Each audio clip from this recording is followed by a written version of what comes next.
last round. But this is okay, and it's honestly okay for Jesse to check out. Yo, wait, Harpy's Feather Duster? No!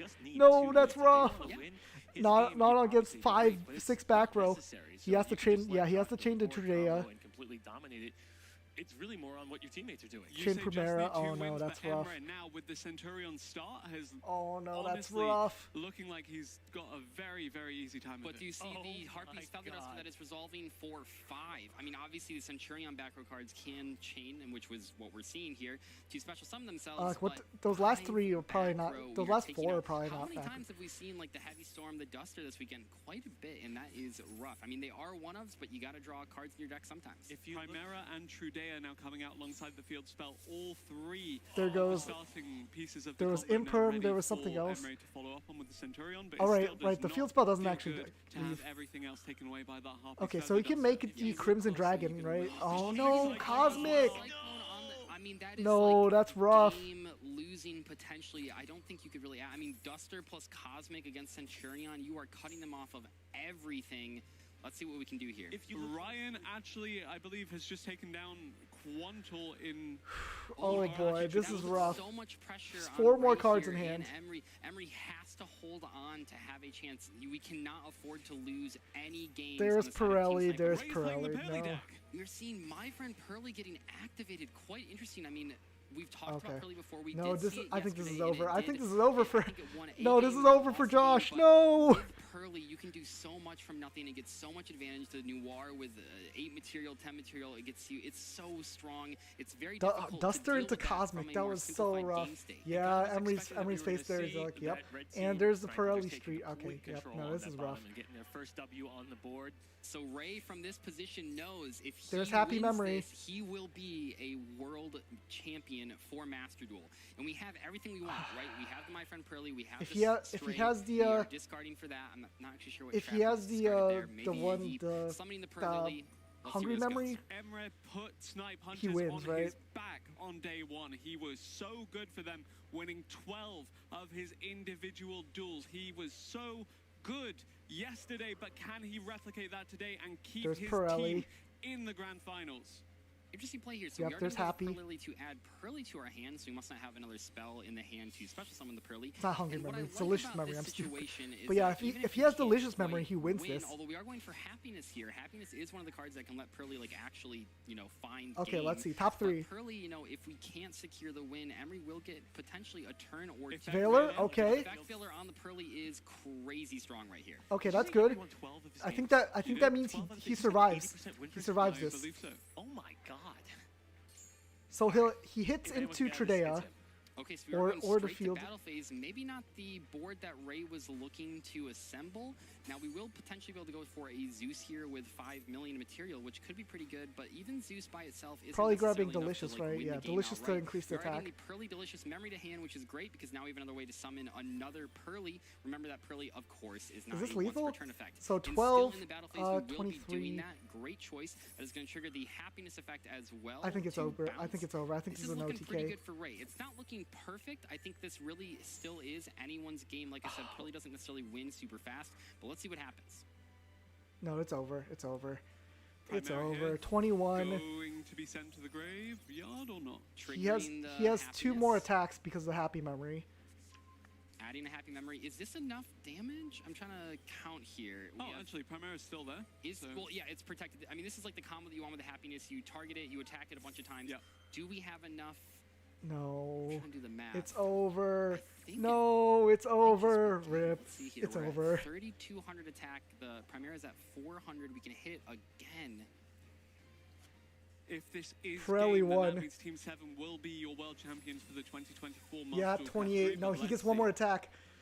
I think it 200, will be, then plus right? 200. 'Cause Yeah. we're at 31 now. It's going to go to 200. This is going to go up to what, 34. 34, I think.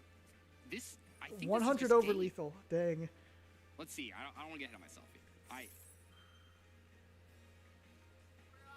Nope, it's over. Oh, man. That's so rough for Joshua. Going up to 35. This is just game right here. 5-1. We Dang. see the Pearly Happiness being so strong. One of Pearly's best ways to actually close out the game. And that's Team 7 Pirelli taking won. it. Oh, boy. Team 7 are your 5-1. Yu-Gi-Oh! World Championship 2024 Master Duel That's it. World It's over. Champions. incredible. boy. You know, we had a sequel in Seattle, and we're having a different winner this time around. That is awesome to see. Dang. Two excellent competitors going head to I'm guessing head. 2025 they're gonna both teams are gonna get back. They waited 1 year to come back for it, and they have proven that they could do it.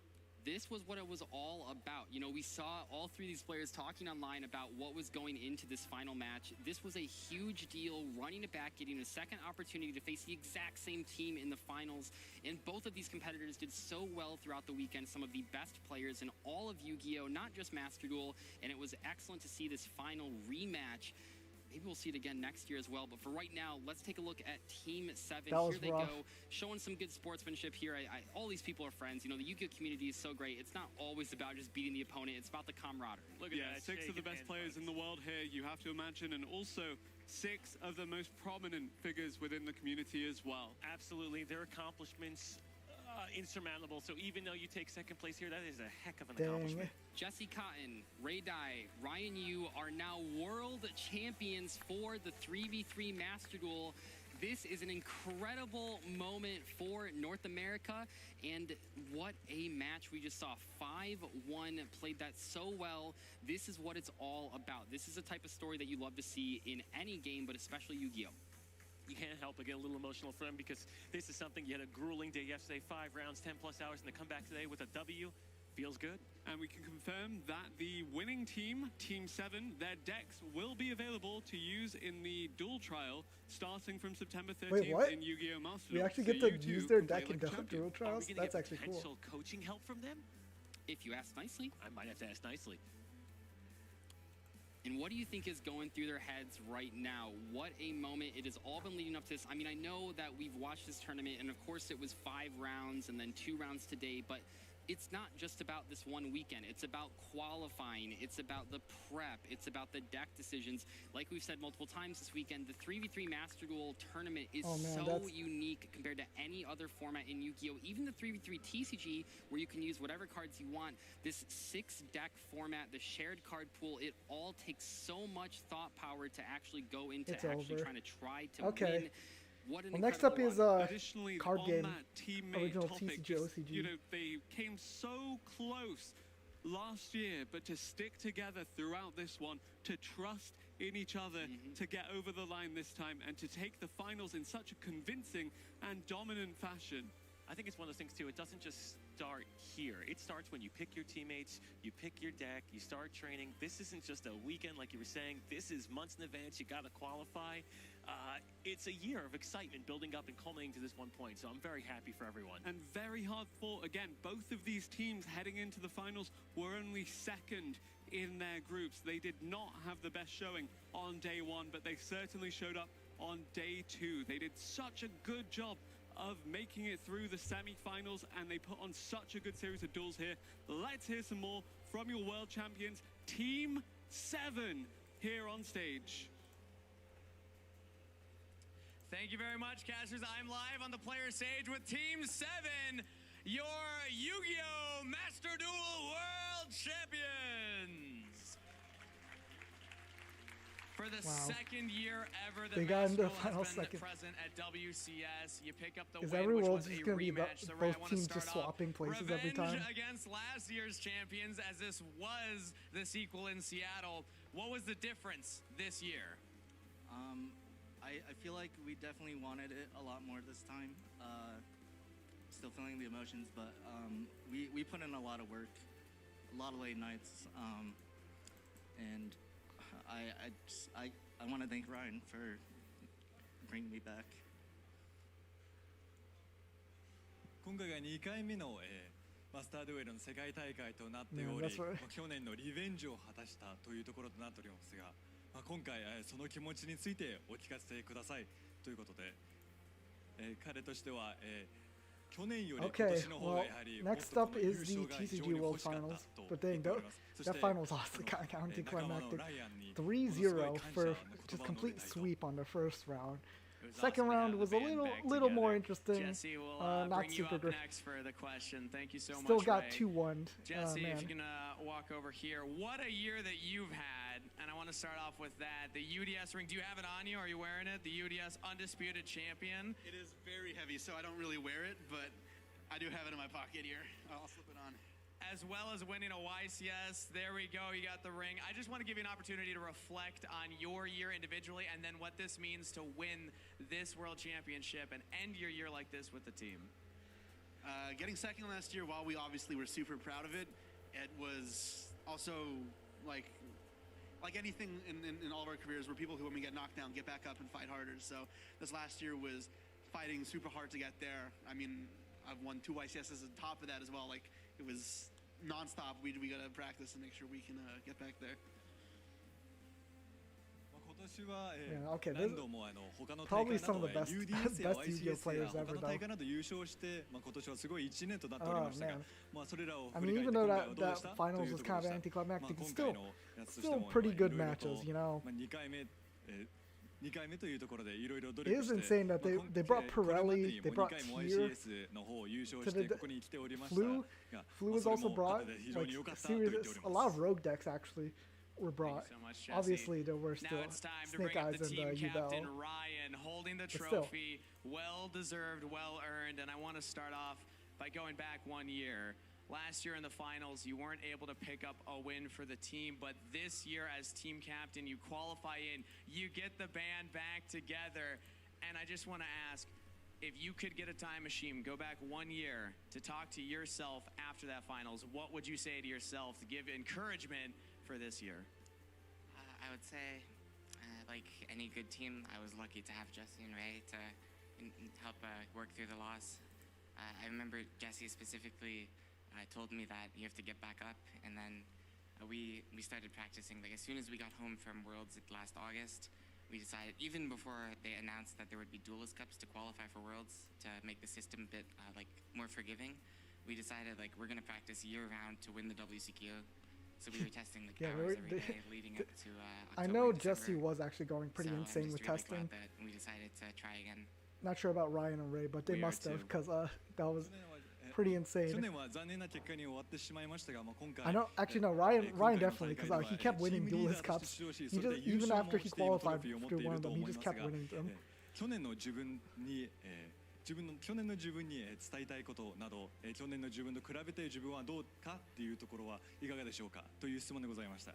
それで、去年いろいろありましたが、ちょっと仲間たちと一緒に仲間がいろいろ励ましてくれ、それで今年に向けてもいろいろと仲間と一緒に準備をしたとのことです。そして、もうこの世界大会の予選のところからもう一年中練習をずっと続け、彼らに励まされ、ここまで来たと言っております。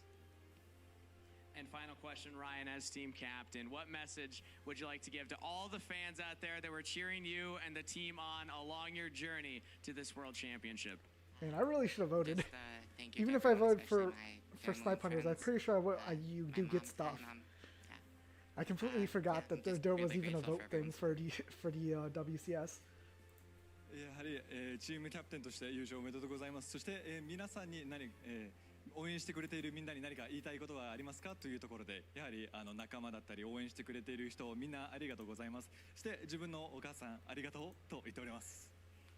Thank you so much, everybody. Once again, your Yu-Gi-Oh! Master Duel World Champions! And with that said, we're going to send it back over to the casters. One thing that I wanted to mention that I don't think we mentioned so far is that Ryan Yu has actually already won a World Championship. Back in 2017, he won the Dragon Duel World Championship with Chainburn. You really couldn't ask for a better team captain, and he is now a double World Champion for 2 entirely different formats. That's one of the most impressive things I've ever seen. Really, really impressive. And you know, he's now got 2 titles, but in addition to that, he actually managed to top 2 duelist cups to actually qualify for this one. You know what I like more than that? Any of all those accomplishments. the Jesse and Ryan friendship. You know, you get knocked down, encourage each other to get back up, to practice and play together for a year. Yu-Gi-Oh being that common bond. I mean, that's more important than any card game. That's insane, though. This I know finals was cheesy, literally but it's just true. If you can tell someone to a get back rerun up, of last year. that's Like, important. I'm still and not Ray over also this. very accomplished in his own right. Now, all Like, of seriously, these oh, players, man. Team 7, they all have a World Championship title to their name. And I think So what's so I'm- cool I'm about the wondering what's situation, next and with for, Team Sniper as well, this for is next an year. environment where We kind of know they what's could have what's gone going back, on Team 7 could have next gone year, back home obviously, and been because like, we're oh, basically I a hate year you know, behind my the teammates and OCG. stuff like that, So but they we just instantly look at the picked it back OCG up. meta They knew results that right now. last year's result still. was not their fault as a team, and they knew that they had to run it back. So we did not see any sort of changes between Snipe Hunter or Team 7, and I think that is great. Obviously, we saw a different team captain because Ray Dye was the one that qualified last year, and Ryan was the one that qualified this year. But you mentioned the 2 duels cups, and I think it's so cool because it shows that Ryan wasn't just trying to qualify and then rest on his laurels. He was like, I'm just going to keep playing. I'll qualify a second time. Why not? I mean, even Jesse this year in terms of the YCS, the other cups, this. Man. I mean, talk about 24/7 Yu-Gi-Oh. That's a life. The ring, the ultimate Yeah, duelist. Jesse Oh got my him God, won the guys. UDS thing On the like topic of Jesse, I during would the also like to last year. highlight the second year in a Man, row this we've is- seen him use Tillermans for like 99% of the tournament, despite having access to a second deck. Unfortunately, didn't get to Man, see it the is rematch actually of insane. the tier mirror with him and Quantor. Yes. But even so, showing just how dominant he can be. Yes, he did drop that final game against Josh, but all of these duelists are just phenomenal players. A 5-1 for the finals is incredible. We did not see that many games, that many matches this entire weekend. Man. That had Last that year sort was of definitely record. better, And though, one thing because that it I was did wanna closer. It was mention, I like wanna hear literally a your guys' predictions. So 6-3 remember, victory. the reigning world champions always this get one an is like a invite back 5-1. the next year, so we will see this wonderful Team 7 back here next year in 2025. But we're probably going to see Do you think Joshua. Tillmans are still going to be viable? I'm sure that Jesse can find a way to make it work, whether that's with Horus or with something else. Again, just how adaptable that strategy has been. Now that everybody plays in their graveyard, tier limits are going to allow you to do anything. So whatever meta might develop in the future, as long as it allows you to put cards in the graveyard, tier limits are still going to be a powerful engine to include, as evidenced by today. I think as long as they don't ban, you know, as long as they don't forbid all of the tier limit names, we're going to see tier limits around. I mean, Master Duel does not have access to Merly. It's kind of different from the TCG where you don't have access to the Kit Kalos, but you do have access to all the names. Shiren and the Havness are still legal. Would you see a tier limits if it was only Shiren? Maybe. It's so versatile. If you have the Kit Kalos access, you just need these cards, and I think that tier limits is just such a resilient strategy, as we've seen this weekend. So much ability to play out of the graveyard, even more so than Yubel, even more so than Fire King Snake Eyes. Not that those decks don't have recursive effects in the graveyard, but tier limits is just so far and beyond anything else. And with Team 7's title, that means that the Master Duel category has drawn to Early a days close collect. Oh for yeah, the they did Yu-Gi-Oh! announce World this earlier. Championship. I completely forgot about this 2024, your second early days ever connection. World champions have But I been guess it is crowned. cool that they're Now, letting people play the I know that old, you have a rich the history really, in, really old enjoying Yu-Gi-Oh Yu-Gi-Oh! games. Chilled? And Dazif, and me. So, what better way to celebrate that history than an early days collection of video game titles that are truly iconic to Yu-Gi-Oh! We can now confirm that 3 new titles have been added to the early days collection. 3 more titles? Yu-Gi-Oh! Duel Wow. Monsters, released 1998 for the Game Boy. Yu-Gi-Oh! Duel Monsters 2, Oh, Dark Duel 1998 Stories, Dark Duel Story. 1999 Game Boy Color. Yu-Gi-Oh! Dark Duel Stories, released across multiple years on the Game Yeah, Boy just Color called Dark as Duel well. Stories. And Yu-Gi-Oh! Duel Monsters 4, Battle of Great Duelists. I don't think we Yu-Gi-Oh! got Duel Duel Monsters 6, Duel Expert Monsters 2, 4 which were confirmed and prior. Duel Monster 6. Lots of good games in this collection. And I see it says and more in there. Maybe we can we get a Sacred Stones remake? That was one of my favorite games. You're walking around town. There's like a little RPG collecting cards. I don't remember the rules of the game, but I remember that 20 years ago. Absolutely adored that game for the Game Boy Advance. And I think we're even going to have, in just a few moments here, some extra information about that info. game that you guys are going to be really excited about that we just got in the Oh. early days collection. Yo, have you can get promo Harpy's cards, Feather Dusters? Quarter Century Ah, Secret those are versions nice. of Harpy's Feather Duster, 2 different artworks. Which artwork do you guys want to pull? It's the right one. The right one's the classic for me. That was in one of Right the is original right? I Game don't Boy know. games that I had gotten as a kid, and I would. I can't tell love which a which Quarter Century which one's rare better, of that. honestly. I'm trying to The left remember one's which game it older. was from. I can't. Right one let's looks. not guess, The right but one's yeah, way just really iconic artworks there. is more iconic. for Because it is the one. A card we actually saw used in this very final. In that Take it down finals. the whole back row? Oh my god. And Ray did manage to win that game. That was the game, so we just saw Harpy's Failure to Start. I mean, this is perfect. And the left artwork, I believe, started in Tournament Pack, if I remember correctly. So these are two fantastic artworks. It's a card that sees play in pretty much every single What is that format monster ever on the since bottom it's of been the back at left Limited. artwork? I can't Such even a tell. powerful card. Obviously, we Oh have no, it's not Master monster. It's Duel the as well, House of but Harpy's Adhesive Failure Tape. to Duster is the one that hits all of your opponent's That's cards. that's So such an awful extremely card. powerful. Yes, So funny. and we can confirm that one of those two variants will be included in each physical copy. Very cool. And that's what I love to see. I, Maybe- love to I see might that there actually are buy old that, cards you know. that come out Physical- 20 plus years ago. They're still relevant That to Harpy's, today's those meta. quarter century Happy Fires Dusters do look Well, really nice. I mean, that's going to be it. The sequel in Seattle is coming to an end, at least for the Master Duel portion.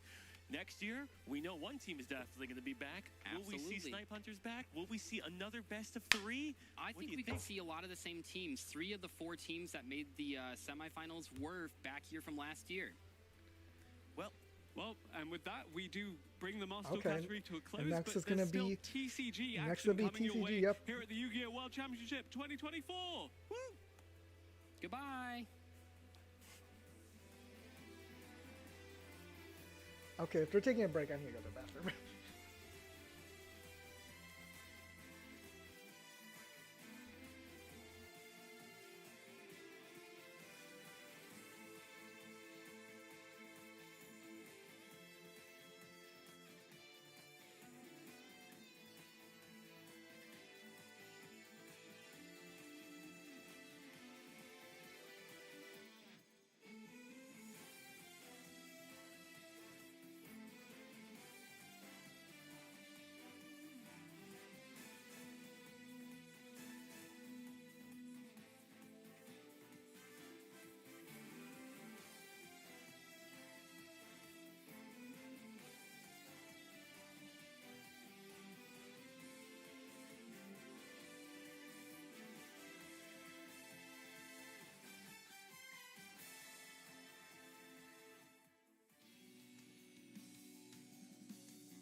Okay, I'm back.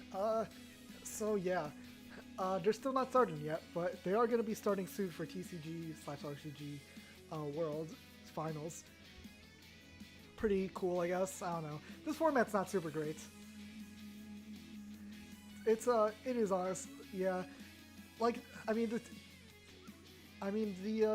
Master Duel is pretty behind, but even then, yeah, that World's performance did show that it is kind of coin flippy, sacky, you know. I don't know. I definitely do feel tier format was a little bit more skillful, even though it was less diverse. But yeah, I mean, even so, the way the Worlds format works does force you to be a little more diverse in your play patterns. I mean, not play, like your deck selection, because you do have 6 choices, and they can't have overlap except for three cards that you choose.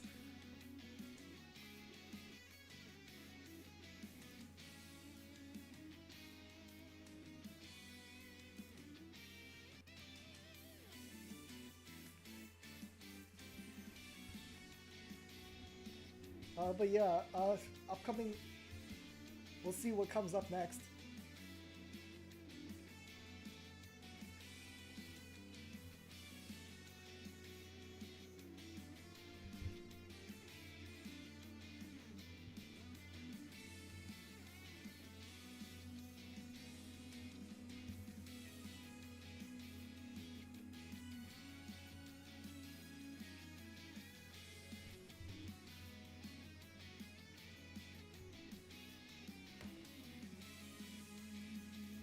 Yeah, I just I have nothing to talk about now because the thing just like we're just waiting, you know. What am I supposed to say? I don't know. But yeah, we're just kind of waiting. And I think what crashed my stream last time for the earlier stream was me playing Duel Links at the same time because my computer just, I don't know, it doesn't have enough RAM. I think it really does only have 8 gigabytes of RAM, which kind of sucks. I need to figure out how to add more RAM to it, see if there's more RAM slots I can put in. Oh, I know, I just download more, obviously. Download more RAM, of course, but no. What can I do while I wait? Have I done the Pokedoku today? I have done it. Do I have Advanced Wars by Web log? Oh, no, that's the music changing. Hold on, let me get my. I could play some browser games while we're waiting.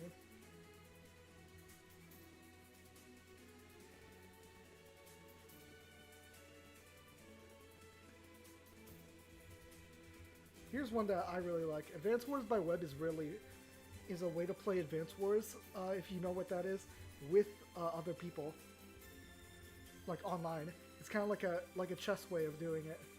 I need to get my login because I don't use this. I don't use Chrome as my normal browser. I only really use it for streaming because I don't want to show all my bookmarks on my other browser. Because the only bookmark here is Forbidden Limited List for TCG because obviously I need to know that. So AWBW.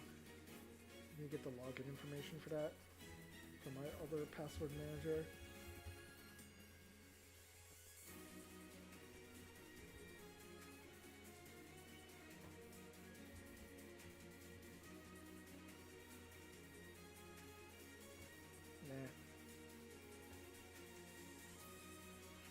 Okay, let's see what games are currently going on for me. Yep, capture this.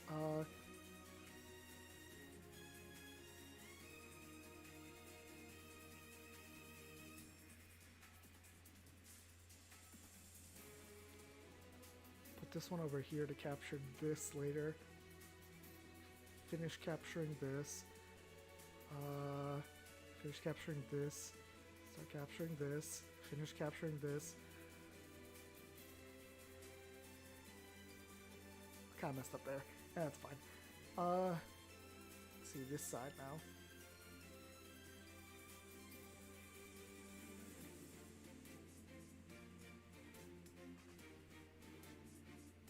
Do this.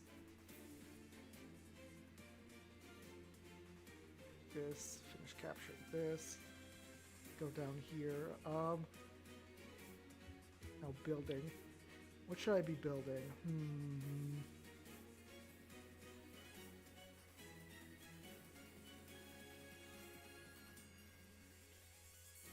Let's see, I have 13. I could just go all in on a Battlecopter.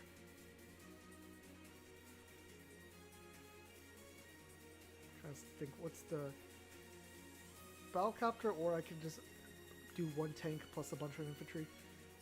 Yeah, battle capture plus a bunch of infantry seems okay. We'll do that. Obviously, if you get first strike versus you know, you get, it's a huge advantage. Now this game, we want this guy to go this way.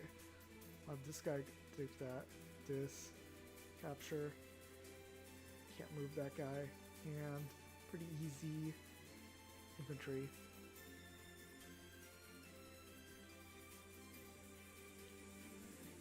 Capture this.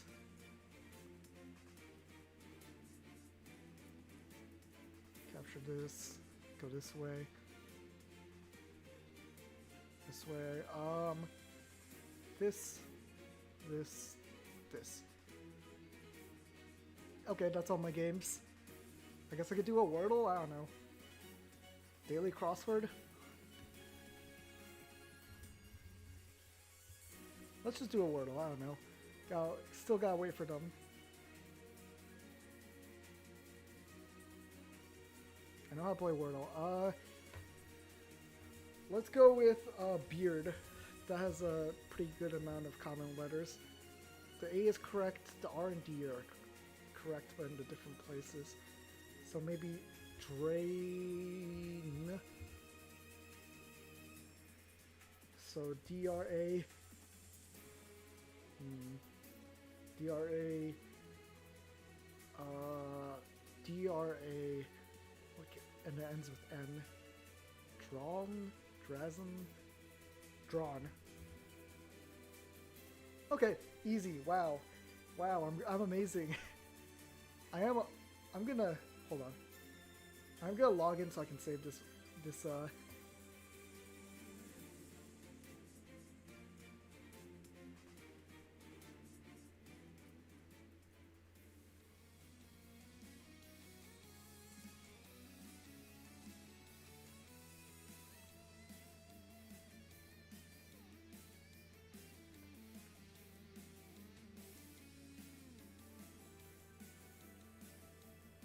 yeah, how do I, which account do I log in with? Do I use my Google account or my Facebook account?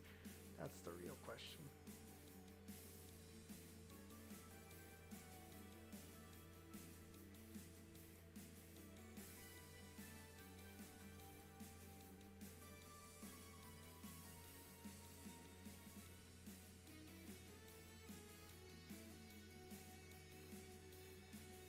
I think I logged in the wrong account. Well, whatever. Whatever, I saved that. What else can I do while I'm waiting for TCG Finals to actually start? Yeah, let's go to cool math games, you know?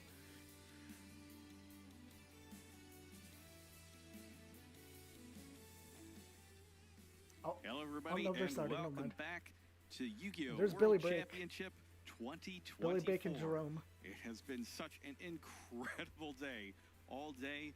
I hope everybody enjoyed the finals of the Master Duel event where Team 7 was able to get revenge on the Snipe Hunters from last year. I thought it was an incredible match. Yeah, it really was. You know, we're still living on that excitement that just happened. We also got to crown our first ever Yu-Gi-Oh! Duel Links Rush Duel World Champion, along with the Yu-Gi-Oh! Speed Duel Links World Champion as well. It's just been an amazing day. We also had all those awesome matches for the TCG in day number 1. 28 of the best players gathered here today, and now we're down to the final 2. Yeah, I've had just so much a range of emotion. I had to hold back my tears up to this point, and we still have one more match to go. In fact, it is the moment that we've all been waiting for all this weekend. After 7 rounds of Swiss, as well as 2 playoff rounds, we have finally reached the finals of the TCG category, and we are about to meet our 2 duelists. Take it away, Kegs. Hello, duelists from around the world. Count yourselves among the lucky, for today you get the opportunity to witness greatness. This weekend the dozens final, entered, but the only final one duel. will remain and take this trophy as your world champion for TCG/OCG. Without further ado, let's meet our grand finalists. Up first, in the blue chair from Miami, Florida, Ruben Penaranda. Miami. Okay. USA. And his USA. in the red I gotta cheer for chair USA. From Peekskill, New York. Okay, never mind. Wait, they're both from USA. Who do I care more about? For the first time in history, Would I rather- your grand finalists are both representing North America. Make some noise, fellow duelists, for your Bro. TCG/OCG finalists. Casters, take it away. Okay, USA still wins no matter what, but I don't know who to cheer for. All right, thank you kindly, Kangas. This is a fantastic matchup. I really can't wait to get this thing started, but we've got a few things to take care of first. Obviously, those decks had to be shuffled first really, really well, because the way those cards come up on top is going to determine the fate of these two duelists this Shuffle weekend. well, It's been Pharaoh. a long road for Mark Solis. It looked for a while that might not even be here, but he's made it to the tournament, and he's absolutely made the most of this experience. So far, undefeated on the weekend with only a draw. That's right. He came in first after Swiss, but his opponent, Ruben, he started off hot yesterday, winning the first 3 rounds of Swiss. Took a little bit of a bump, unlucky draws there, lost the next 3, but didn't let him get it to him emotionally or mentally. He was able to bounce back. So I'm not sure who to cheer for. Crucial round to give him that chance, that opportunity to make it into top 8, and now he finds himself in the finals. Honestly, it doesn't matter who wins here. Let's see if they can make this format like enjoyable. I don't know. This format, this dumb Fiendsmith format is pretty rough. A little bit lacking in the middle part of the tournament, but he caught back up, and now he's made it all the way to the finals. That's right, and you may know me as a caster, someone who works at Konami now, but I'm also a duelist. And as I've been casting these 8 events wins, for the one past couple of years, there's been one draw been, versus 6 just, wins, I didn't really 3 know him losses. very well, and it's Ruben, and he's just been coming out of the woodwork, doing so well all these tournaments, and he really caught my So eye. Ruben was playing playing Fiendsmith Snake Eye, I think. With his friends, he's been practicing, playing hard, and Was he now playing he's made it all the Fiendsmith way Snake Eye or to the World Fiendsmith Ubel? I Championship. don't remember I just actually. can't believe it, but either way, no matter who wins, the United States of America will be winning. And then the Mark World Solis, Championship this year, I don't but remember what he was who it's gonna playing. I be know is he yet to be he apparently determined. won against And he's been doing Yuto. pretty well on the individual YCS circuit as well, has he not? We've been seeing his name in Top Cuts for quite a while now. He's an extremely consistent player. He's been playing for quite a long time. He's always had the most passion in the room. In every The single event little he's bits played. that we He's saw made of it to that the match, finals at I least can't once remember at what the deck he was YCS playing. I stage, know and now he's made I it think to his the opponent was finals playing of the World Championship, Fiendsmith Fire potentially King. getting his first So I individual think win he's here at playing the stage. Fiendsmith. It's not a bad one to have as the Fiendsmith first one Snake on your Eyes resume. regular. Definitely And I think Ruben was just playing Fiendsmith Ubel. So it is just Fiendsmith versus This will be Fiendsmith. our last match of the tournament. The event will be over after this. We've already crowned a few world champions, and we have one more to crown here between these two players. You see the records right down there. 8 wins, 0 losses, 1 draw versus 6 wins and 3 losses. If you were in a situation like this, would you rather be the player who's been running hot all weekend and haven't taken a loss yet, or the player who's faced some adversity and been able to pull out of it? I think it's hard to say. I think at this point, once you've played this many rounds, you've made it up to the world, the final stage. It doesn't matter what your record is. There's only one more game left to play. Yep, you got to put those losses behind you or those wins behind you. You can't be too confident just because you've won all your rounds leading up to this. And at the same time, if you've lost a few rounds, this is you going to can't be let it for those all get to you, and you have to the remain the vigilant, physically quarters. and mentally aware and focused before this next Pretty- match is about to start. Going to be a Duelists pretty are getting cool close to being done with their event. shuffling there. Going You 8 see them pass 8 the decks over wins, to each only other 1 for draw. their That's actually final insane, though. cuts. Each player will cut their opponent's deck. There we go. That one last cut, what cut that could mean the most here? Okay. All right. That's the cut. Their Let's fate see. is set. Let's see what they're gonna draw. Yeah, so it's gonna be Snake Eyes. Fiendsmith Snake Eyes versus Fiendsmith Ubel. Technically, Fiendsmith Ubel is Fiendsmith Ubel. Fiendsmith Ubel Unchained, really, because it's just a bunch of the Fiendsmith Ubel Unchained Sacred Beast. It's like 4 archetypes basically. It was a year-long journey for him, and now he's finally made it up against Mark Solis for the last time of the weekend. It's time to duel. So Here we go. It's game number 1 of the finals of the 2024 Yu-Gi-Oh! World Championship. Okay. Ruben gets to go first here. Okay, with Ruben's his going Yubel deck. first, We've seen Yubel. him take the lead in several games at this 4, point. 5. And the Yubel deck is so strong at going first, it's almost Draw. unstoppable. Ruben carrying Let's the hopes see of what Jose you're going to along start with. him is going to start this duel off. Matchup is draw or standby. Fiendsmith Snake Eye Okay. versus Fiendsmith Yubel. Starting with Samsara D Lotus. That's the 1-card combo. Enough to get Tribute the summon, entire combo tribute it started to summon on its own, Spirit but not Yubel. nearly as powerful as opening something Oh, along the lines letting of it go opening the through, Spirit Gates. dang. So just only an individual combo, but we're not stopping anything this far. Yep, since RD Lotus is going to attribute itself to special summon Spirit Yubel from the deck. On summon Spirit Okay, Yubel, there's it's gonna Spirit let Ruben Yubel. add or Add, set okay. a card that mentions Yubel, and yep, Nightmare Pain is the go-to here. Nightmare Pain, flip that face up, pop Spirit of Yubel. Letting that go Nightmare through. Pain's being activated. Is there a response? Probably, right? Yeah. There is Like, no response from Mark. does he And just he'll not have any destroy the responses? That's Spirit rough. Spirit Oh Yubel. no. Going to resolve Nightmare Pain, adding the gruesome Grave Squirmer. Spirit Yubel's effect's going to activate when it's destroyed to special summon a Yubel from the deck to the field. Looking Yep, an there goes awful lot Yubel. like a semi-final match so far with no Grave interaction Squirmer from special Mark. summon itself.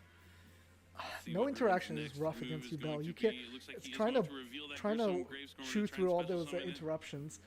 It's just Opting really to rough. special summon, sorry, Then again, special it is. and It's way destroy rougher if you Yubel. do Probably open trying to interruptions. find Then you more still materials to make add a, to the graveyard so a he pretty can decent access board. Phantom Yubel from that extra deck. So we see Yubel the Terra Incarnate come down. Yep, Gruesome Grave Squirmer Okay. does have a couple of really good effects, being able to special summon and then destroy if you so choose. When it's in the graveyard, it's also going to be able to banish itself and special summon back a monster later on. I think Mark taking note of how many summons have been done at this point. Okay. So performing a Link summon Link here, summoning Ruben's gonna send both into his monsters Yama. to the graveyard to summon the Link to Yeah, Yama. Unchained That makes Soul sense. Lord of Yama. That's going to let him add an I did Unchained play. I monster have from played a his deck little to his bit of hand. Yubel in Master Duel, but I'm not very good at it. There's only one choice, and it is Because I Shivara. built it. I just played like a couple matches against the CPU because I Alright, wasn't and now trusting he's gonna myself to play it return in the two ranked. materials required to Their fusion summon Spirit. Phantom of Yubel from the Oh, extra Phantom, deck. yeah.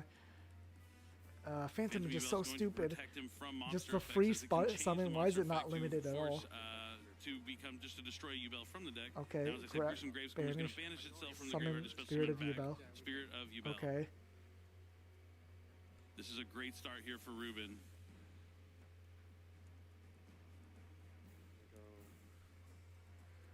Okay. No responses from Mark up to this point. With the Phantom already on the field, it's going to be way more difficult to get anything through.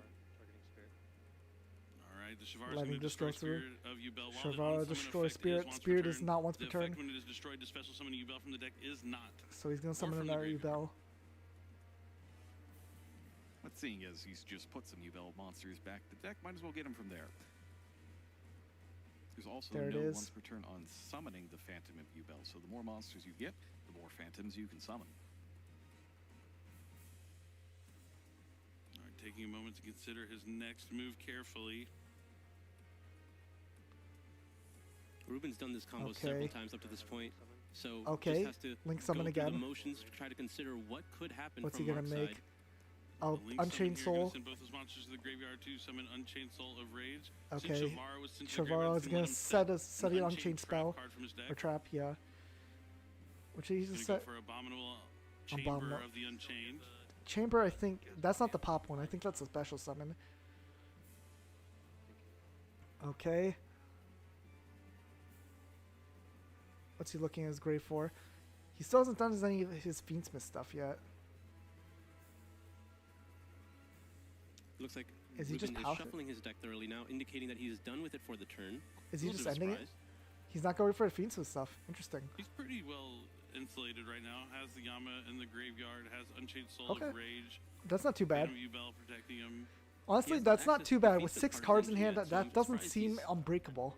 Nope, He has doesn't one look like he's Unchained going to get any Abomination. Fiendsmith cards online, but during the end phase, the Samsara D Lotus is going to come back because Yubel will require something to be tributed during the end phase, or it will go to the graveyard. Just let Opting to still tribute the Yubel anyway. Okay, letting Yubel go. Let's take another look here at Lotus. It's a bit of a tricky card. Is it a trick? Quick effect? I don't remember.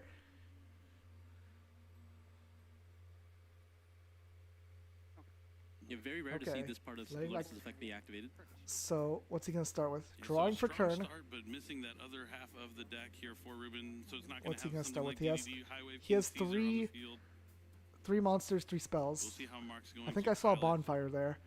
his Snake Eye strategy through this field. See what he's gonna start with. Oh no, I would start with bonfire, but I'm not like a world-class player. Okay, no, starting with the field spell. Okay, no, that's pretty good. It makes it so he might be more wary of actually activating or like activating anything that would special summon something. You know how much I love that. What do you think the over/under on number of times that the card they're looking Okay, for is in the correct? now he's activating. Now he's activating that. He's gonna let that resolve. No Ash. Stars can be placed in that spell and trap zone to be summoned later on. And the next I think you let that resolve. Yeah, bonfire is not the biggest problem. Bonfire's gonna let him add a level 4 or lower What's pyro he gonna add? monster, and it's He's gonna adding be that Poplar. Snake Okay. Eyes Poplar. Obviously, Poplar is gonna special summon itself now. Poplar effect is activated in the hand. Special summon itself is going to be able to activate on the field to add Yep. a Okay. Snake Eye spell or trap. He's letting that go through. Already has the Divine Temple, so he's probably going to be looking to access. Probably once. Yep, here we go again. Bottom out. Yeah, Original Sinful there's Spoils of original. the Snake Eyes. Is he gonna pop the back row for original Now, we Sinful know Spoils? because the Unchained Solar Rage is on the field, you can go into Anima, into the zone that it points to.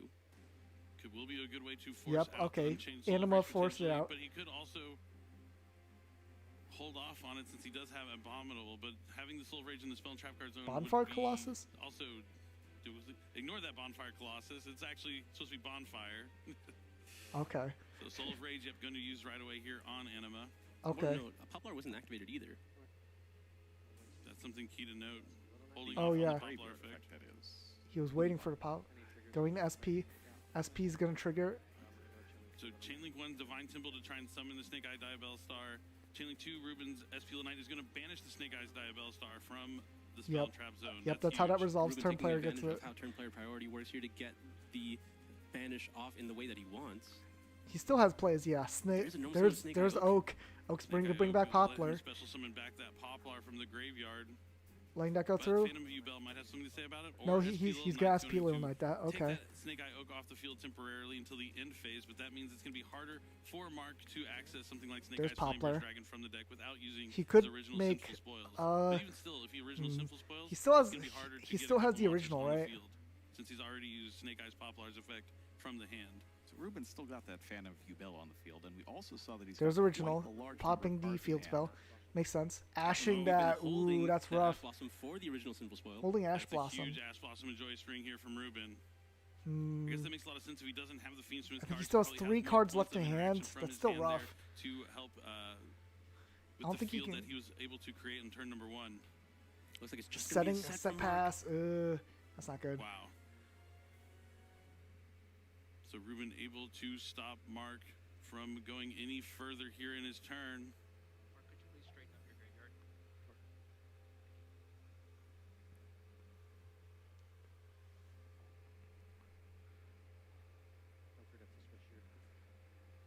Tough start here for Mark. Okay. Yep, Mark choosing to end the main phase here, going into battle phase. Forced to go to battle phase thanks to Nightmare Pain. Nightmare Pain. Yep, he has to take it. So he's going to take 700 points of damage, reflected back at him. Yeah, because he has to. He's forced to attack into the Phantom View Bell. That's pretty rough. It's not too bad. 700. Ruben gets to have another turn here. Man, SP come back. There's Oak.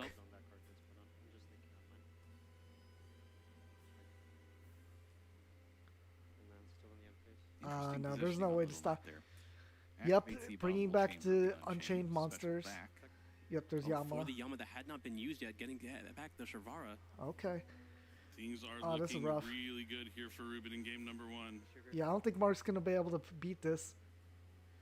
That one set card is gonna have to hopefully do a lot of work, which I don't think so.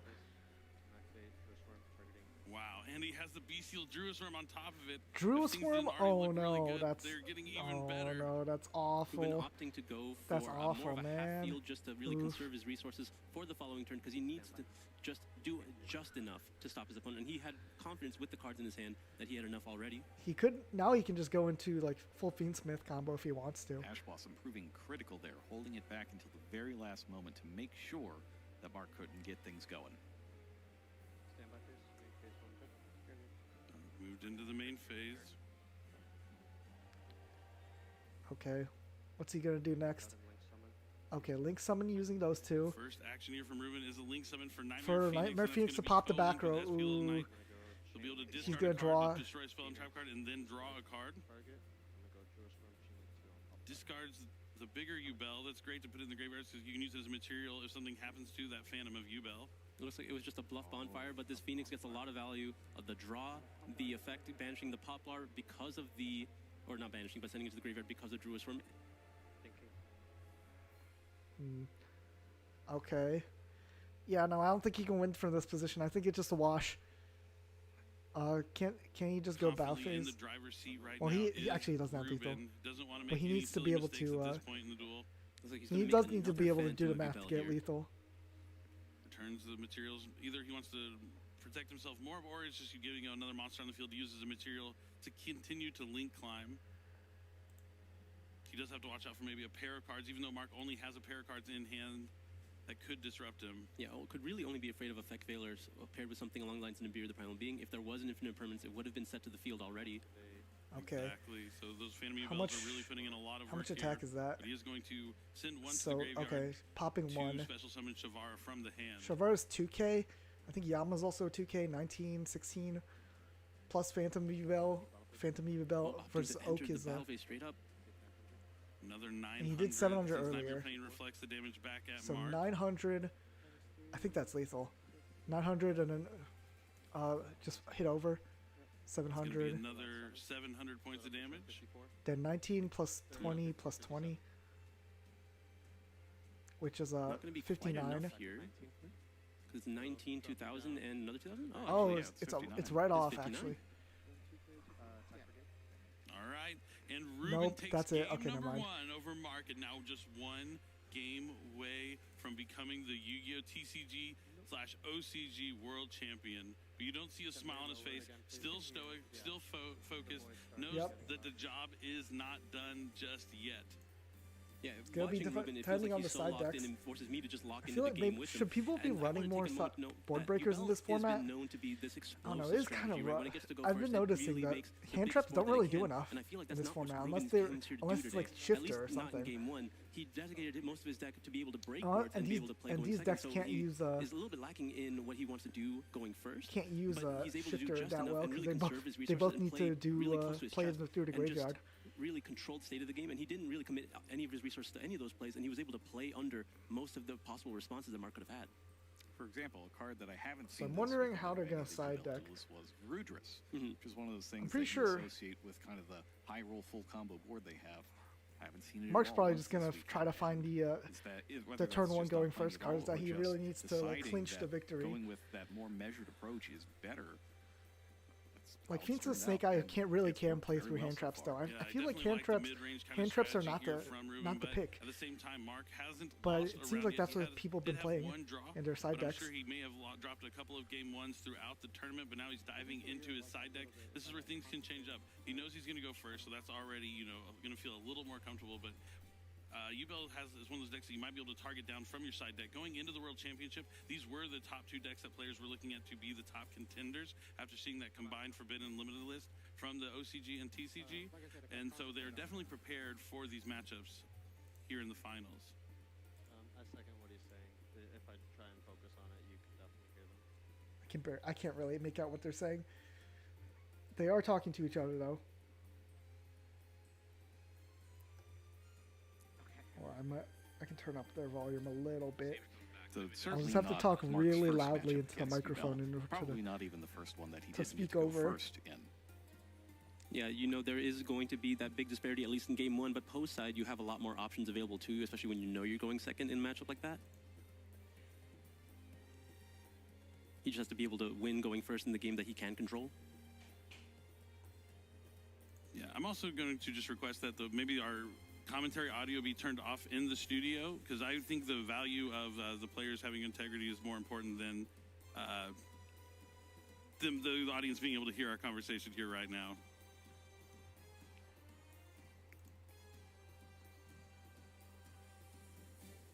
So I'll take a moment and see if anyone could listen to that request, but we are excited to be here in the finals, but we are also trying to be quiet because the players are picking us up.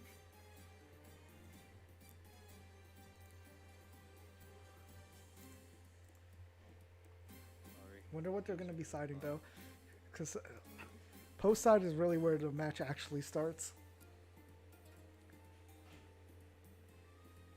The tension is palpable in this room right now. You could cut it with a knife. Mark will be going first here in the second game. Looks like the players are mostly ready here, just waiting for the go-ahead. Win or lose, this will be Mark's only chance to go first in this duel, so he's going to need to make it count. Okay, are we good? Start now. All right, it's time to Looks do like it. they're starting. Duelists have side deck. They've shuffled up, and it's 5 going cards. to be game number 2 here at the Yu-Gi-Oh! Mark is probably World going to win because Championship going first is way too 2024 in strong. Seattle, Washington. Grand finals. Okay, let's see what he plays. What's he going to start with? So we have our check for Perulia here. It's not Okay, there. no Perelia. Oh, we get to finally see There's the Fiendsmith. Fiendsmith engine here. Marxwell's going to be able to Okay, lead he's with gonna the start Fiendsmith engraver. starting with I Fiendsmith. guarantee That's you the good. track is not in that top half of the deck. I knew that was coming. Just pick the whole thing up at once. It was actually the bottom card, so imagine how quick that would have been. But neither here nor there. Fiendsmith's tract is in the hand here for Mark Shelley's engraver. We finally see in here the finals. Okay, Fiendsmith's track's going to let him he's add gonna start a with like the- fiend from the the deck to the hand. Fiendsmith He's going stuff to to try to discard a get card. Appaloosa It's out, usually going to probably. be Fabled Lure, but since he's adding engraver, that might already mean has Lure. he already has Fabled Lure in the hand. Since Okay. Fabled Lure was discarded to the graveyard, it's going to special summon Summon itself itself. back to the Then field. he's just going to start doing Fiendsmith stuff. Yep. Now, Fiendsmith. already having used engraver from the hand, Have you you might seen think this that's before, pretty useless in folks? the hand, but actually it's an additional light The fiend that you Link can use one, the for Link Track's one Grave does it. effect. Tributes That's itself right, comes. the track grave effect only fuses from hand to field, while the Special sequence summons one engraver. fuses from the Engraver graveyard. equips the Fiendsmith. Requiem going to tribute itself. Summon another copy of engraver from the deck.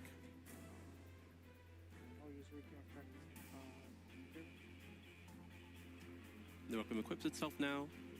And there is the Wanted. Yep, start. The Okay, one cop there's of Wanted. Seeker, the Sinful Spoils coming down. Will Even there just be a letting Dayball Star all in this the go top half of the through, deck? There he will must not. not have drawn anything. It's a fun little mini game, though. I feel. You I do remember, feel like Pegasus's prophecy maybe card? he's running You a had to bunch guess of board if the monster breakers. about to be I summoned feel is like that is above the or better below play there. 2000. It's very similar. Kind of Probably reminds me of gonna- that. Is it in the top or the bottom half of the deck? All right, Okay, what's he Wanted- getting I'm rid of? sorry, Okay, Diabell Star is yep, going to send the getting rid of the Requiem Requiem. to special summon itself, using its effect, going to go ahead and set Original Simple Spoils. 0 lessons learned. Yep. It's only been 3 times this 0 game. and 4 in this match. Sets the original Sinful Spoils. Okay. Now he's gonna go. Gonna link away Linkage, both his monsters to Fiendsmith Sequence. Sequence effect. Sequence going to be shuffling back the Fiends with Requiem, as well as looks like one of the engravers, and more likely the Lurie. Yeah. Yep, Lurie. we're going to commit to the Lurie here. Okay. Shuffle those back.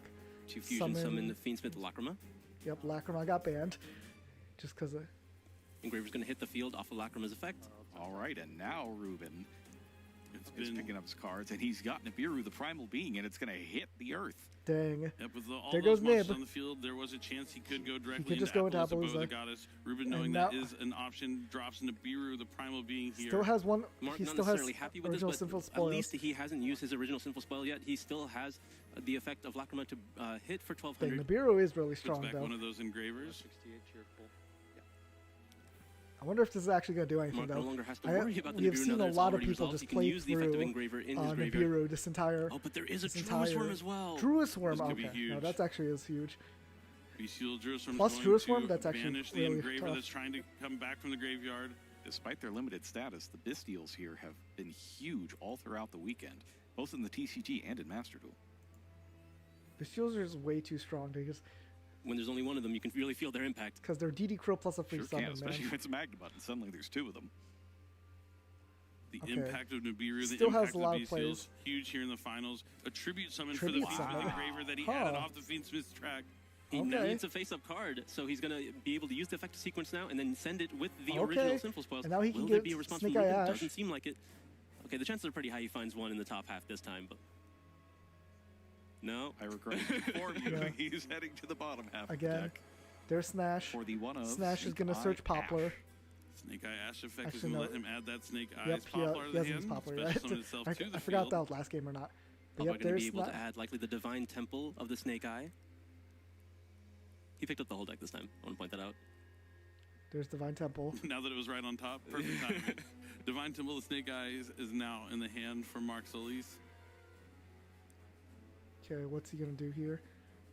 Looking He's for still his going to want to graveyard. clear this board. He doesn't want Ruben to start his turn with 2 monsters on the field.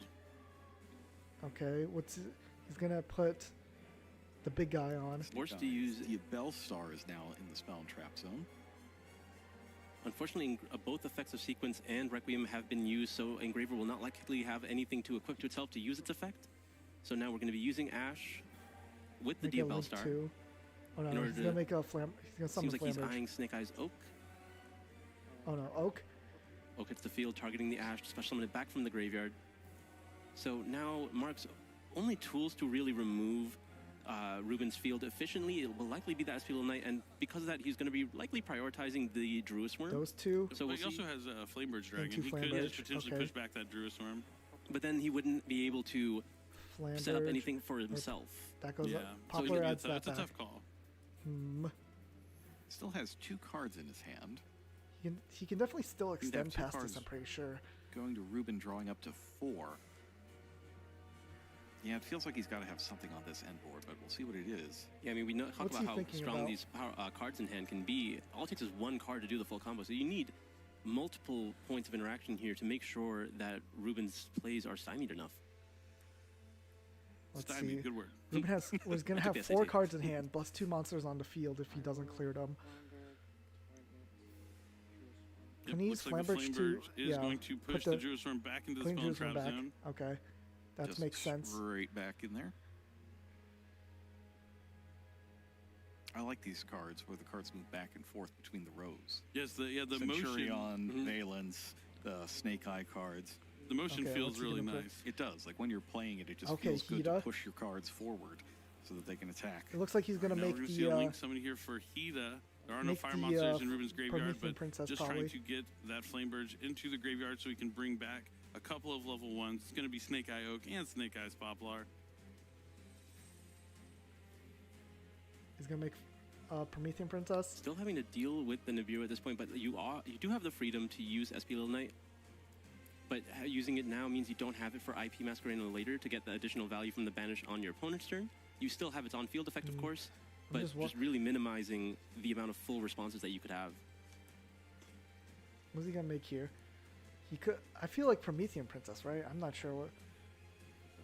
Yep, Yeah, definitely Promethean the next Princess. move is Okay. going to be a link summon here for Promethean Princess, Bestower of Flames. Then Promethean Princess bring back the It's going to Flamberge bestow Dragon. Flames to reignite Snake Eyes Flamberge Dragon from the graveyard. Then make like Ambler Whale or the Salaman Great Link Now 4. what?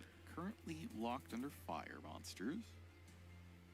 No Desiree there to negate Promethean Princess, as we've seen many times. Okay, yep. Oh, the, we did the see this Salaman before Great. from Mark. He still plays the Raging Phoenix. I love Salaman Great Raging Phoenix. It's a good link 4 fire you can go into. he It's gonna also go great into, at finishing the games. Let's see if he's going to link it away for World Sea Dragons Atlantis here, or if he's just going to continue He's going to stop here. his progression It of looks plays. like he is That going would be for another way to Zealantis. actually remove this Nibiru without having to waste the the SP Little Knight. Now Zealantis effect, he can just banish everything and then move him around. And it does look like that is what Mark is considering. Yep, he's going to use World Sea Dragons later. He's going to banish all monsters on the field and special summon them back.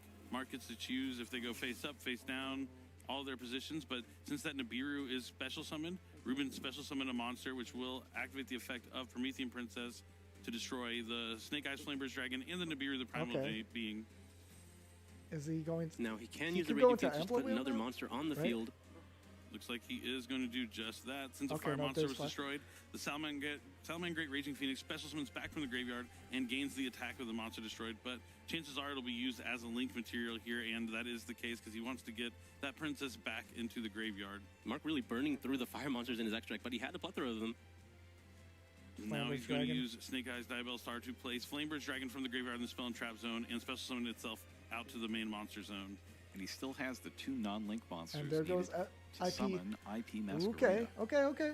I see the plays. I don't know if I've ever seen this board state before, but having to play through Nibiru and Druid Swarm, you have to be able to adapt on the fly and find a. There's wanted it's still shuffling a back and strong drawing. board at that because the way to deal with IP is to go to battle phase, but he has the World Sea Dragons Atlantis co-linked with the Nightmare Phoenix, so if he tries to go to battle, he can destroy monsters at any point in the battle phase. Exactly, and he still has the Flamberge in the spell and trap zone, so he didn't even lose access to it because of the Divine Temple. So anytime Ruben would summon a monster, he can push up that Flamberge and then still has access to a powerful Little Knight while also getting back all the advantage from your graveyard. graveyard. Beautiful play here from Mark Solis. It's a really smart field, smart line of play, and it's not something you usually see because you associate these cards with finishing the duel on turn 3 or beyond. Indeed. Draw. Let's see, what is he going to do? Let's see what he got off of that draw. That's so from many Mod cards Seeker, in the Sinful grave. Spoils.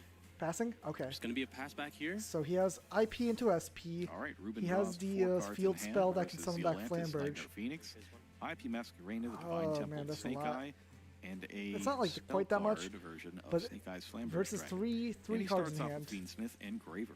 There's Engraver. There is Oh, an Ash there's Blossom to Ash. meet it. That Oh, was going to be no. one of the more powerful effects That's because it rough. was going to demand answers immediately as soon as it hits the field alongside a Requiem. As he got Okay. the throne, he does. Throne? Okay. Nightmare Throne for Ruben. He Letting baited that go out the through. Ash, and now he's free to either destroy or He's add gonna from his start deck. Probably going to Dark destroy Beast. Spirit of Yubel, if I had to guess.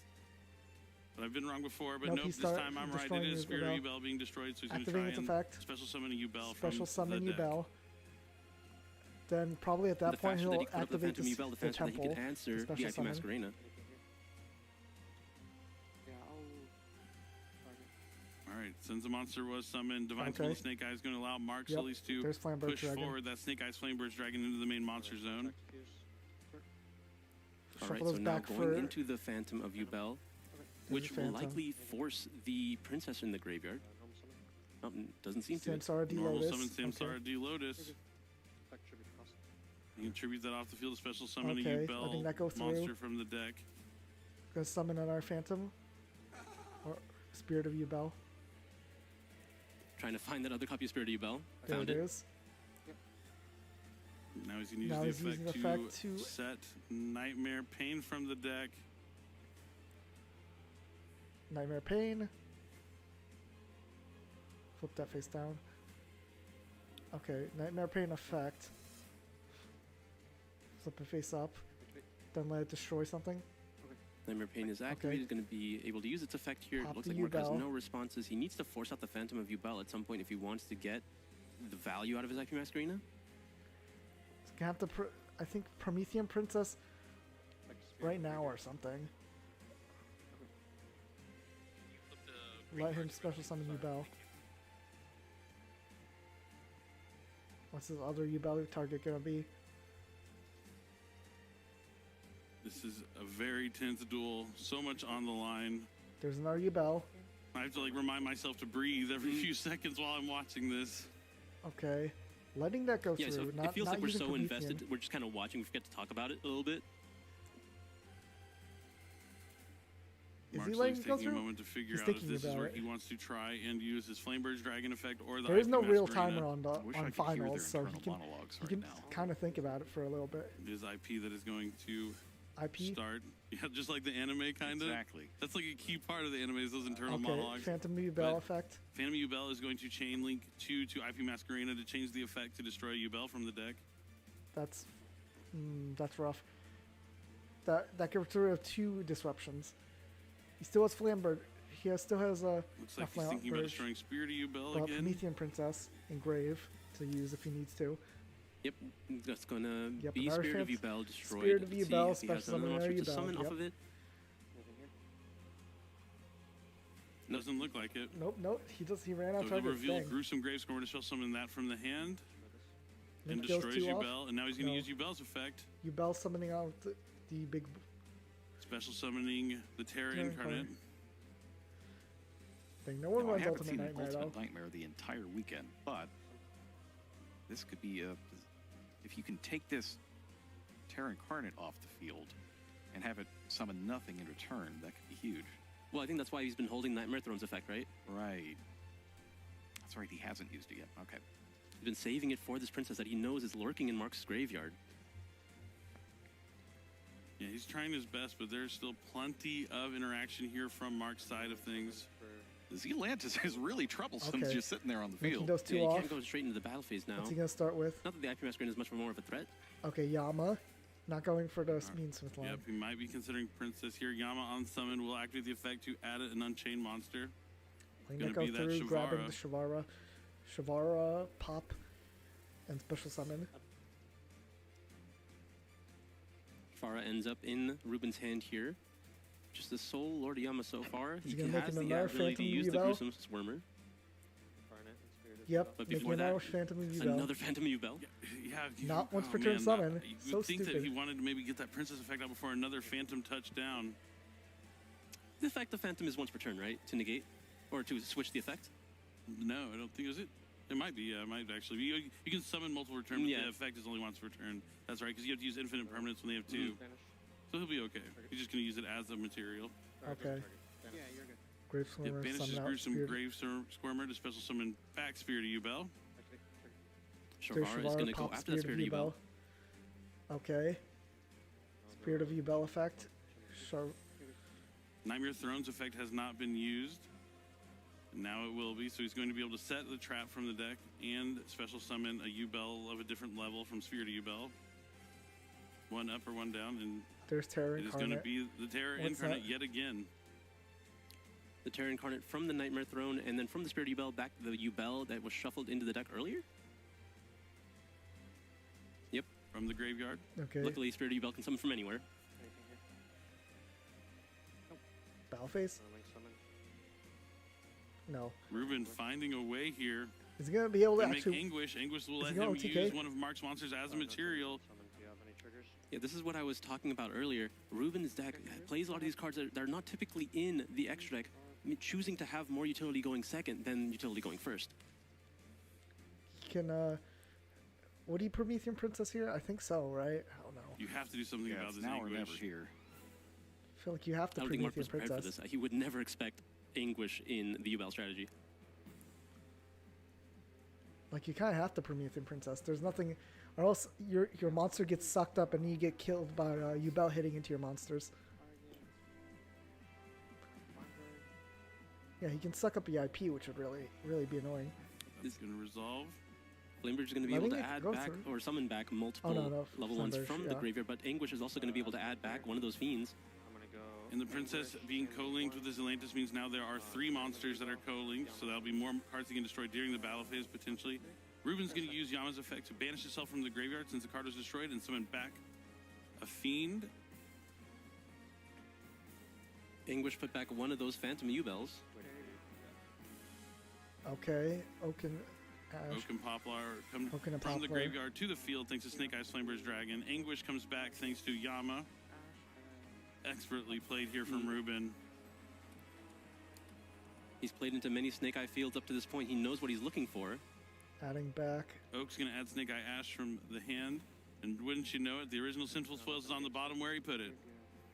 Activate Anguish targeting World's Easy Lantis. Yep, this is that's looking good for Ruben. He's going to link away those Atlantis for Access Code Access Talker. code? Oh, no. Targeting his Anguish, so it's going to gain Was he not 3,000 attack. fiend locked this whole time? Dude, Yo. That's a lot of Yubels with a lot of Nightmare Pain. Oh no, it's Gonna over. attack into the Promethean Princess. The damage is reflected. The damage is reflected. The damage is reflected. And that's Dang! it. Ruben 2-0 Infernos. Oh wins boy. your 2024 TCG Dang, slash OCG Yu-Gi-Oh! World Champion Going from second, the United one States against Snake Eyes. is Ruben Piñaranda. Was able to play through, use Nibiru. Just incredible. You see the negating that IQ camaraderie is really between the strong. 2 players from the United States, but Ruben, for the next year, will be the reigning Yu-Gi-Oh! TCG, OCG World Champion, ripping it off the pedestal, not waiting for it to be handed. He's taking his trophy. The emotion is incredible. I just can't believe it. This has been one of the most storied weekends ever in Yu-Gi-Oh! history. I'm at a loss for words. Dang, that was Incredible. That was a match, you know. Incredible is the only word I have to describe this. I could not think of a more deserving champion. He has been on my radar. He has just been doing so well for so long. He's had the right mentality. He's gone to regional after regional from all around North America. He's gone to YCS after YCS, winning YCS with his friends, but this has to mean the world to him. Yeah.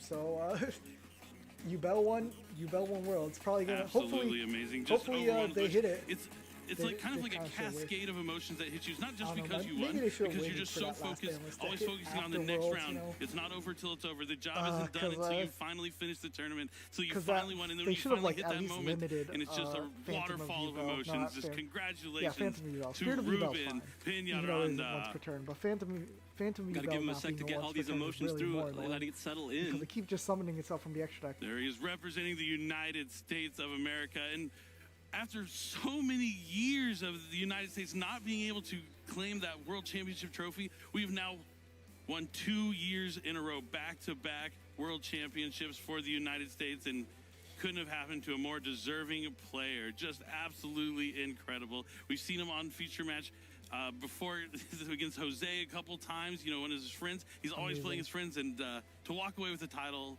like I said, the only word I have to describe this year, World Championship, is incredible. It's a tremendous accomplishment, and he really did it the hard way too, right?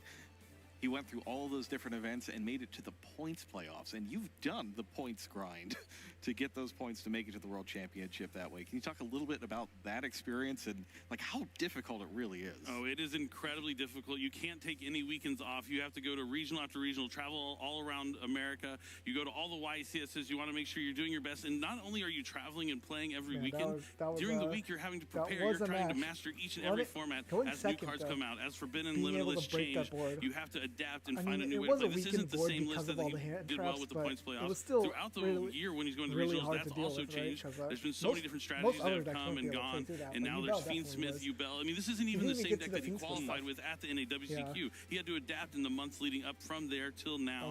And yeah, just it's so difficult to play he did just go qualify first through the points playoffs. Being able to and win then going second. he even did well at the NAWCQ after he was already qualified. Yeah, this is about versatility, right? When you're playing so often, you have to be able to adapt. You have to be able to switch decks on the fly. And I don't think you put into context what it means to play every single weekend. It's not you're playing one regional weekend. You're going from one regional in one city one weekend. The next day, you're in a different city in a different regional. You have jobs, you have school, you have all that stuff, and you still spend all of your weekends on the road. It really is incredible dedication. Let's talk to our champion. Thank you, casters. I am live on the players stage with our WCS 2024 TCG OCG World Champion, Ruben Peñaranda. Ruben, this is a big moment for you. It's over, the job's done, and this is real. And I want to start off by just getting your immediate reactions to winning this World Championship. This isn't real. This year has been insane. It's had a lot of ups and downs. Yeah, it's just not real. The one thing I can say is I wouldn't be here without the help of all my friends. The ones that are here, the ones that aren't, the ones that are at home watching, rooting for me, sending me messages. Amazing. TCG won this is who I do it for. All four this wasn't events. for me. It's not for me, Bell. It's for you, Bell. Dang. おめでとうございます。今の率直な感情など、今考えていることを教えてください。 Also, it's funny. そのことで、 I heard recently. もう本当現実的なもう現実とは思えないぐらい今ものすごく感動しております。ちょっともう仲間、友達、そして母国の方で待っている見てくれている人たちがいなかったらもう自分はここにいないと思います。もう今もまだ自分がもうここに立っていることを信じられません。 Which is very, very funny. Now, Ruben, you mentioned it's been a crazy year. It has been a crazy year for you. You were telling me your schedule. You've been traveling all summer, going from work to event to work to event. Interview. You haven't even been home more than a couple of days in the last few months. Because I'm trying to figure out how have if you I can, managed to find the time even to prepare for an event like this? Like I say often, if you're near me, you know this. Yu-Gi-Oh's like a job. The days you want to play it are the days you have to clock in the most. You just go in, practice every day, have great friends around you that keep you motivated. That's pretty much it. もうここ数ヶ月間もう家に帰ったのが数日というほどいろいろなスケジュールで大会に参加していたと聞いたのですが、それらの時間をどうやって作ったのですかという質問に対してもう自分にとっては遊戯王はもう仕事みたいなものであり、それに対してもう真摯に向き合っていくだけです。本当もう仲間やみんなのサポートがなかったらもうここまではできていないと思います。Now, Ruben, you mentioned that you didn't do this for yourself. You're wearing the flag. You've been representing the region. Last year is Pauly. This year it's you. What does this mean for the reputation of the region that you're representing at the international stage? Like all of us in the U.S. and North America know, we're no one to scoff at. I think we proved it in the last 2 years. That's pretty much it. そうですね。去年としても、今年としても、地域としての優勝となっておりますが、それに対してのコメントとかありますかというところで、自分たちがもうここに立っているっていうところで、自分たちのもう存在ということをある種、ここで証明できているのではないかと思います。Ruben, final question for you. Not only were you doing it for the region, you said in your semifinals match, you were doing it for Jose. So what message do you have for Jose out there and anybody else at home who's been cheering and supporting you along the journey? Thank you. I love you all. Like I said multiple times, I couldn't have done this without you. This is a stressful thing to do. It's a stressful environment. If you don't have people supporting you, you can't get through it. Thank you from the bottom of my heart. It was not alone. さっきも、名前を言ってくれたホセ君や、自分たちの母国で待っている友達や仲間などに何か伝えたいことはありますかという質問に関してもうみんな心から愛している。もう本当にありがとう。君たちがいなかったら自分はここに立つことはできなかったと何度も繰り返すことになるけれども、本当そのサポートによって自分はここにいると言ってます。Congratulations once again, Ruben. All the duelists better make some noise for your TCG OCG 2024 World Champion! OCG did not even win Rush Duels, and they literally have Rush Duels. We're going to send it back over to the casters. Congratulations, Ruben. Truly a deserving champion if ever there was one. Definitely. I mean, I think back to that first team, YCS, that he won. It was one of the Latin America events, but we actually broadcasted from the Konami studios. It was early in the morning. We were tired, but we were excited when we saw his team was going to be there in the finals. And after they won, I remember talking with you, Asala. I was like, wow, finally he got it. Someone who wasn't able to get one of those wins yet, but was on the outside looking in and deserved it. And to go from there just in a short while, a couple years later, maybe almost a year and a half, to be walking away as the pinnacle of yugioh. It doesn't get higher than this. Winning the world championship, just incredible. And if I know Ruben at all, tonight a celebration, tomorrow celebration, going back home. But then after that, he's going to be coming back next year at the world championship. That's when the testing starts immediately. He's already going to be focusing on trying to win 2 in a row. But for now, it's celebration only. Yeah, he is about that passion. He's about that grind. It's never a day off here. For his friends, he knows he already has another job to do. He's coming back for the World Championship next year, and he has to try to win again. It's a long time between now and then. There's going to be all sorts of different cards, new strategies, all sorts of things to master. Plenty of YCS's regionals. He's going to be playing a lot over the next year, and we hope that everybody out there is going to play a lot as well. Next year, it could be you. You can see that if you put in the work, you put in the effort, you play test a lot. I wonder how next year's World Championship is going to be for Master Duel. You can do it. Even if you're just a beginner now, eventually you can make it all the way. How much it is going to affect it only starts with a dream and some friends and some hope. You could just be out there. Maybe you're playing at your OTS. You're watching from the watch parties that we have going all around the world, and you're cheering for our United States champion. This could be you next year. The only person stopping you is you. You have to put the time in, the practice, as you mentioned. If you enjoy Yu-Gi-Oh!, that's all that matters. And you can also be someone who can compete at the World Championship. Maybe you'll be the next Ruben. Maybe you'll be the next Asala, the next Jerome, the next Billy. Who knows? You have the power. All you have to do is practice, play, and believe in the heart of the cards. Well, you probably want to be the next Ruben since he won the World Championship and we didn't. Hey, you are, what I'm trying to say is you are who you are, and you have to believe in yourself. I believe Ruben is like the perfect example of that. He has been around for so long at this point. He's been trying so hard to get to that point. He never gave up, and now he is the world champion. And an expertly played match, too, in this last one. Yeah, and this was not an easy world championship to win. The competition was fierce. 28 of the best players from all around the world competing. It was 7 rounds of Swiss. He started off 3-0. hit a speed bump with the next few rounds, but was able to remain focused, not get discouraged, because if you win three in a row and lose the next three, that can get in your head. That could make you think, well, maybe I just got lucky, or maybe I just got unlucky in those 3 rounds. And he had to win that last round of Swiss to make sure he could make it here. He needed to rely on some things to go his way in that last round, some certain players to lose to make sure he could make it in the top 8. And all you can do is put yourself in the best position to win, and that's what he did all year long, and it paid off here in the end. Yeah, he had to go up against his opponent in the finals who was undefeated up until that point in the tournament. So that was already having to face against someone that you had previously lost to in Swiss, that means, right?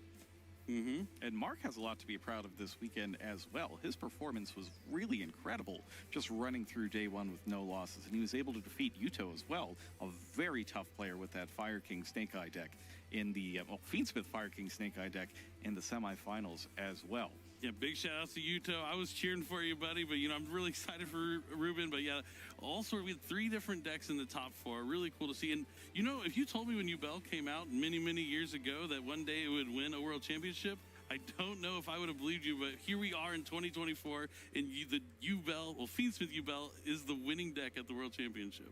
Yeah, there's been a lot of firsts in the World Championship this year, but I think one thing that we just got to miss out on is a clean sweep. There still has not been someone that has gone completely undefeated, so you guys watching out there, that could be you. It's been a good weekend for North America as well. Just in general, before this final match, we saw the match between Team 7 from North America and Team Snipe Hunters from Europe as well.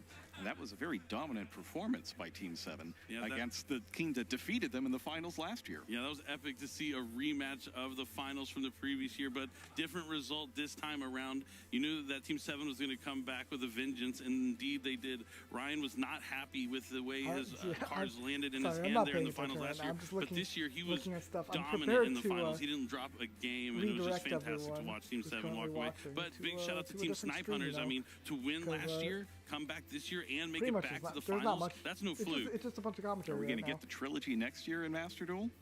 I feel like it's a real possibility. We could, but you're going to stick around till next year. But we are going to toss it for the final ceremony and the awarding of the trophies. Take it away, Kangas. Interesting how it's going to... What's the final Duelists announcement? from around the world, it is with great privilege that I can announce to you for the first time ever, all together on stage, your Yu-Gi-Oh! World Championship 2024 new reigning champions. Up first for Yu-Gi-Oh! Dueling's Rush Duel, Marc-Andre Ladouceur-Kirkor. For Yu-Gi-Oh! Dueling Speed Duel, Sebastian Villarroel.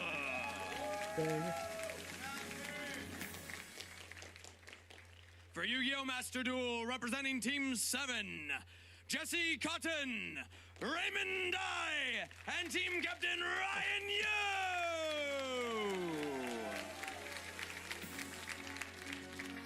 And for TCG/OCG, Ruben Penaranda! Amazing. Give it up, duelists in the arena, for your world champions!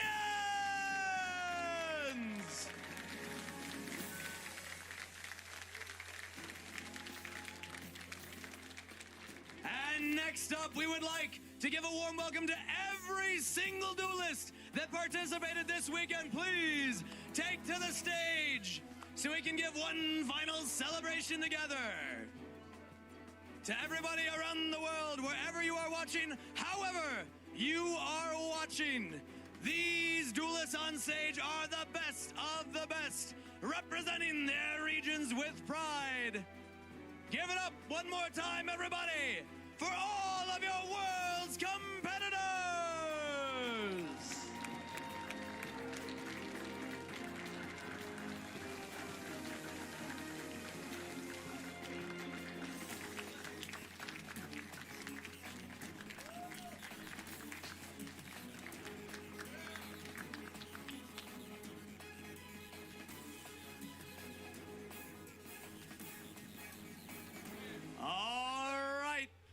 Stage has settled. Let's send it back over to the casters to close us out. Okay, it's closing ceremonies. Gotta watch the closing ceremonies, of course.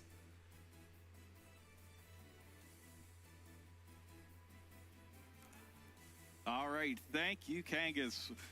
This has truly been an excellent weekend, and thank you to all the duelists who came out here, who put on such a great show for all of us here and everybody watching all around the world. Thanks, of course, to our OTS stores that are hosting the World Championship celebrations and watch parties. We saw you up there on the big screen having a good time playing in this World Championship format and supporting your friends and your champions as they competed here on the world stage. I hope you all had a great time as well this weekend. Thank you, of course, to you, Billy and Isala, for helping out with all of the TCG and OCG commentary this weekend. I want to shout out the rest of our caster teams as well, who did a fantastic job over on Master Duel and both versions of Duel Links. It has been a really tremendous weekend, and we couldn't have done it without the support of all of you and the support of our sponsors as well. We'd like to thank Alienware, Logitech, Calpico, Durocha, as well as Knightsbridge Industries, Fnatic, and of course Cubus, who created these wonderful acrylics and trophies that our champion players have just I don't have an picked Alienware. up. Gentlemen, any final thoughts as we thank our sponsors here? Oh, it's been an incredible weekend, but this is the beginning of the next season. The regionals are already underway for the next NAWCQ, but thank you to everyone. It's going to be an incredible year of Yu-Gi-Oh! The past year was amazing. I can't wait to see you at the next Yu-Gi-Oh! World Championship in 2025. See you next year. It's so annoying. Is that it? That's it? To the final day! Mark! Okay, there's just, let's see if there's something. Let's just wait a little bit. Wait a little bit. See if they actually have something at the end. Just a little bit of a highlight reel. Well, I'm gonna post the stream. My friend streamed. I'm gonna advertise right now. Yeah, check this person. Check them out. I think they're playing Slay the Princess, or it's Inscription. I don't remember. But check them out if you're done watching. They do play Master Duel every once in a while, if you go watch their schedule. But yeah, it's gonna wait a little bit longer. Maybe I don't think there'll be an announcement, but maybe there will be. You know, you never know what's in the box. You just gotta wait and see if the box gets opened. We're just waiting. Come on. Okay. That's the end of like the highlight reel because now we're back at. Okay, is that it? Okay, that's it. Okay, yeah, that's it. So I'm gonna end stream. Thank you all for watching with me. The Yu-Gi-Oh! World Championship. NA sweep, TCG sweep. OCG. I guess they're just not good anymore.